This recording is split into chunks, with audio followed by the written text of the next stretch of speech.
አንድ ወጣት በብዙ ሰዎችን ቢናቅም እንደ አጋጣሚ ወደ ህይወት በመጣ ስፖር አማካኝነት የናቁትን ሲያስረግዝ የደፈሩትን ሲነግስባቸው የሚወዳቸው ቆነጃጅት ደግሞ ሰውነታቸው ሳይነካ ፍቅር ሲሰራቸው እንዲሁም ሌላው ብዙ ነገር ሲያሳየን የዛሬ ፊልማችን ዘፓን ይላል። ይህን ቪዲዮ ለመስራት በጣም ብዙ ድካም አለውና በቻላችሁ አቅም ቪዲዮውን ላይክ፣ ቻናሉን ሰብስክራይብ በማድረግ ፊልሙን እንጀምር። በፊልሙ መጀመሪያ ላይ ፍሉገር የተባለ ሰውዬ ሃይማኖታዊ ምልክት የተደረገባቸው መቃብሮች ይቆፍራል። አንድ ሃይማኖታዊ ስርዓት እያካሄደ ይመስላል። ከትንሽ ቆይታ በኋላ የራስ ቅል ከመቃብሩ ያወጣል።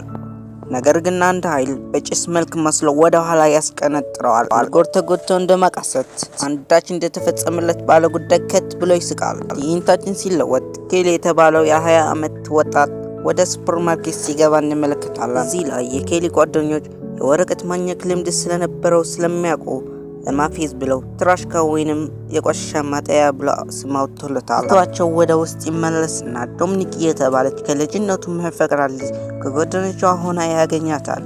እሱም ደፍሮ ፍቅር መናገር አይችልም። ሲያያት ይሽኮረመማል፣ ያፍራል። ሌልሲያን ዱሊ ላኪ የተባሉ የትምህርት ቤቱ ጋንግስተሮች ከውጭ ጠብቀው እንደ ወረቀት መሳዮች ስለሚያኘክ ያበሻቅጡታል፣ ያንገለቱታል። ዶሚኒክ ወደ ግርግሩ ትመጣና በኬሊ የሚፈጽሙትን ብልግና እንዲያቆሙ ትነግራቸዋለች። ለዚህ ጋንግስተሮች የበለጠ ይናደዱና ኬሊም ዘቅዝቀው ወደ ቆሻሻ ማጣያ ያስገቡታል። ዶሚኒክ በተቻላት አቅም ጋንግስተሮቹ እንዲያቆሙ ትማጸናቸዋለች። በመጨረሻ ላይ እነዚህ ጋንግስተሮቹ ከቦታው ይሄዳሉ። ዶሚኒክ ለኬሊ ወደ ትምህርት ቤቱ ሊሸኝህ ትለዋለች። ነገር ግን ጓደኛዋ መኪና ያቆሽሽብኛል ብላ ስላሰበት ሳትስማማ ትቀራለች። ኬሊ በቀጣይ ወደ ትምህርት ቤቱ ሲሄድ ጋንግስተሮቹ ቪዲዮ ቆርጠው እንደፖስቱት ይገነዘባል።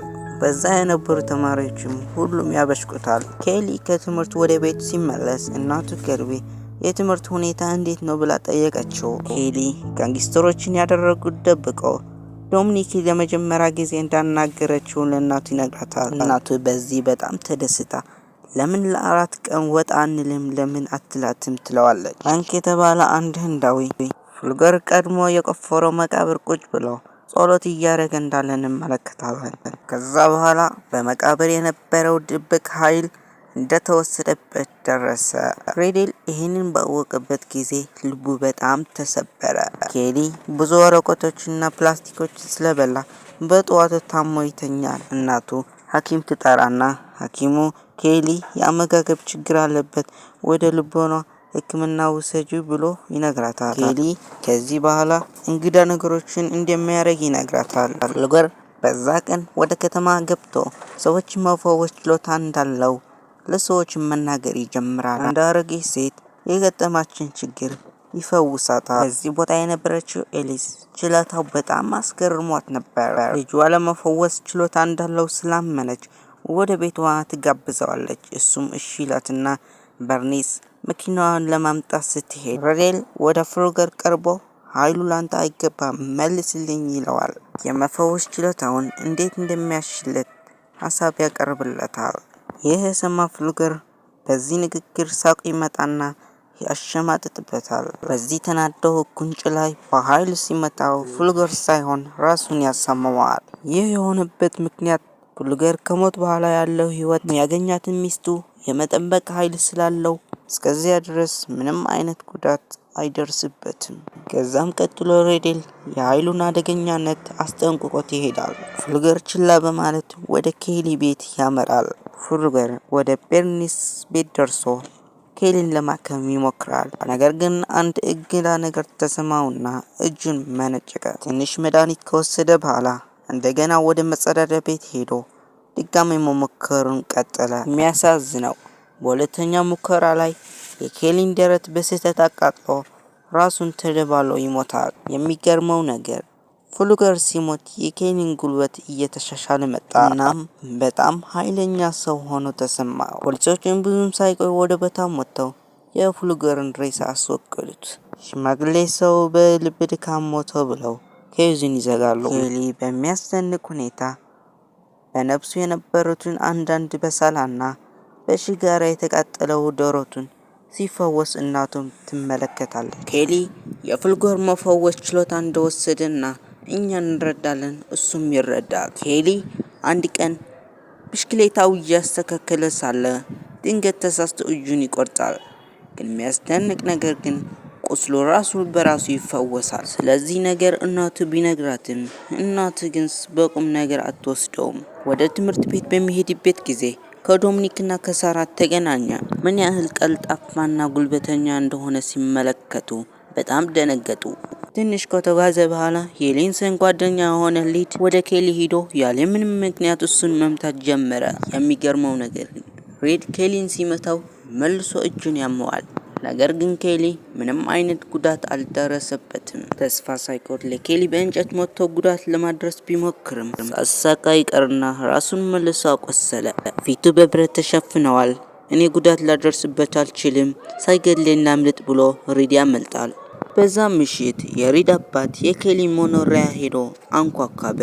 በሩ ይከፈትለታል። ንጉስም የትምህርት ቤቱ ኳስ አሰልጣኝ ነው። ልጁን ማን እንደደበደበበት ይጠይቀዋል። ኬሊም ተንደርድሮ ጉዳት ላደርስብኝ ሲሞክር እኔም ራሴን ልከላከል ስሞክር ራሱን ቆሰለ ብሎ መለሰለት። ንጉስ በዚህ ሀሳብ እንዳይስማማና በርኒስ የሆነ ሀሳብ አስባ እንደሆነ ያስባል። ይሁን እንጂ በርኒስ እስከሄድ ድረስ ጠብቃ በሩን ዘጋችው። እናቱ በጣም ተደንጋለች። ኬሊም ለእናቱ ከሌላ አካል ወደ ሌላ አካል ማዛወር ብቃት እንዳለው ይነግራታል። ከዚህ በኋላ ማንም ሰው ሊመታው አይችልም። በዚህም ኬሊም በጣም ይደሰታል። ይህን ለእናቱ ለማረጋገጥ እጁም ወደ እሳት ይከተዋል። ከፈገግታው በስተቀር ግን ምንም ልታይ አልቻለም። እናቱም አፏ ከፍታ ትቀራለች። ኬሊ በቀጣይ ወደ ትምህርት ቤት ይሄድና የዶሚኒክ ማሳሲያ ጸጉር ይወስድና ከሷ ጋር አሪፍ ጊዜ እያሳለፉ በጭንቅላት ያስባል። ቀጥሎም ስለ ሳራ ቆንጆ ገላ ማሰብ ጀመረ። እሱ በሀሳቡ ሰውነታቸው ሲደባብሳቸው፣ ዶሚኒክና ሳራ ግን የሆነ የእውነት ስሜት ይሰማቸዋል። ከጭናቸው ስር እየተሰማቸው እንዳለ አስተዋለ። ሁለቱም ልጃገረዶች ምላሽ እንዲሰጡ የሚያደርጋቸው አካላዊ ስሜት ያስጨንቃቸዋል። ሳይታወቃት ሳራ በክፍል ውስጥ እያለች አንድ ደስ የሚል ድምጽ ማካሰት ትጀምራለች። ድምጿን ከፍ አድርጋ ተማሪዎችን ይስቁባታል። ከጊዜ በኋላ ወደ አንድ ምሽት ክበብ በአንድ ላይ ሄዶ ሳለ ሌልሰን ያለ ፍቃዷ ዶሚኒክ እንዲወስዳት ይቃጠዋል። ኬሊ በጣም ተናደደና ዶሚኒክ እንዲያወዳት ወደ ሌልሰን መጠጋት ጀመረ። ጎሹ ልጆች እንዲጣሉ እንደሆነ ባወቀበት ጊዜ ጣልቃ ገባና ገላገላቸው። ፊቱን ወደ ኬሊ አዙሮ አንድ ቀን ያንተ ኃይል አጠፋልሃለሁ ብሎ ያስፈራረዋል። ከግብዣ በኋላ ብስክሌታው እየነዳ ወደ ቤት እየተመለሰ ሳለ ብራድና ጓደኞቹ በኋላ በመኪና ደረሱበት። ቀደም ብለው በተናደዱት በመኪና ገጨው ሊገድሉት ይሞክራሉ። የሚያሳዝነው ነገር ግን ብራድ መኪና መቆጣጠር አቃተውና ተጋጨው። ምንም ቢሆን ጉዳቱ ኃይለኛ ቢሆንም ኬሊ ምንም ጉዳት ስላልደረሰበት ቀለል ያደርጉታል። ነገር ግን የሚታየው የመኪናው ጭስ ሲጸዳ ብራድ የራስ ቅሉ በመሰባበሩ ምክንያት ህይወት ያልፋል። በጣም ያሳዝናል። ብዙም ሳይቆይ በጣም ብዙ ሰዎች ተሰበሰቡ። ዶሚኒክ ወደ ኬሊ መጣ። የተፈጠረው ስትጠይቀው ሁሉንም ሳይደብቅ ይነግራታል። ግን ፖሊሱ ሰውየው ለመሞቱ ኬሊ ምክንያት ሆኖ ነበር ወይ ብሎ ይጠይቃቸዋል። ኬሊ በመንገድ ላይ እየተጓዘ ሳለ ገባብን። ብራድ እሱ ላለመቅጨት ብሎ መኪናው አጋጨው ብሎ ኔልሰንና ጓደኛው ለፖሊሱ በመዋሸት ነገሩት። እዚህ ጋር ደግሞ ሬዴል ፍሉገር መሞቱን ሰምቶ ወደ መቃብሩ ሄዶ አፈሩን ሲያሸተው ፍሉገር ከመሞቱ በኋላ ኃይሉን ለሌላ ሰው እንዳስረከበው ይገነዘባል። ሬዴል ኬሊን መኪና በኃይል እንደመታውና ሰላም እንደሆነ ሲያቅ ወደ ስራ ቦታ ሄደው ይጠይቀዋል። ኬሊ ለተወሰነ ደቂቃ ከደነገጠ በኋላ ፍሉገር ሕክምና በሚሰጠው ሰዓት የተፈጸመው ነገር ይነግረዋል። የተወደዳችሁ ቤተሰቦች የዛሬው ፊልማችን በዚህ ያበቃል። ላይክ፣ ሰብስክራይብ ማድረግ እንዳትረሱ፣ ለኛ ትልቅ ደገፍ ነው። በቀጣይ እስከምንገናኝ ድረስ ይመቻችሁ።